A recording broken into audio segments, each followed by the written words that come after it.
रोहित पौडेलले भनेका छन्, आदिल अन्सारी टिममा हुन्थे भने हामी नेदरल्यान्ड, दक्षिण अफ्रिका र बङ्गलादेश विरुद्ध हार्थेनौँ। हेलो दोस्तों, हजुरलाई फेरि एकचोटि मेरो च्यानलमा स्वागत छ। च्यानलमा नयाँ हुनुहुन्छ भने च्यानललाई एकचोटि सब्स्क्राइब गरिदिनु होला र पुरै जानकारीका लागि भिडियो लास्टसम्म हेरिदिनु होला।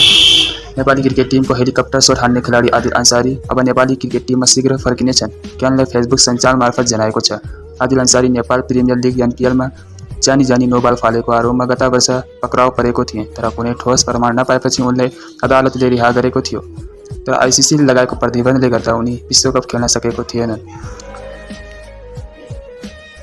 अब केनले अदालतबाट आरोप हटाएको प्रमाणपत्र आइसिसीले बुझाएपछि उनी टिममा शीघ्र फर्किनेछन्। रोहितले भनेको अनुसार यदि आदिल अन्सारी टिममा हुन्थे भने हामी गुलसनलाई नखेलाएर आदिललाई नै खेलाउँथे र हामी दक्षिण अफ्रिका विरुद्ध 1 रनले हार्थेनौँ। आदिल आलम राम्रो ब्याटिङका साथै बोलिङ पनि राम्रो गर्छन् अनि टिममा थपिएपछि टिम जान बलियो हुन्छ, रोहित पौडेलले भनेका हुन्।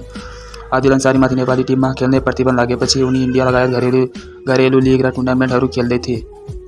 उनी इन्डियामा धेरै लिग क्रिकेट खेलेर आफ्नो ब्याटिङ र बोलिङ झन बलियो बनाइसकेका छन्।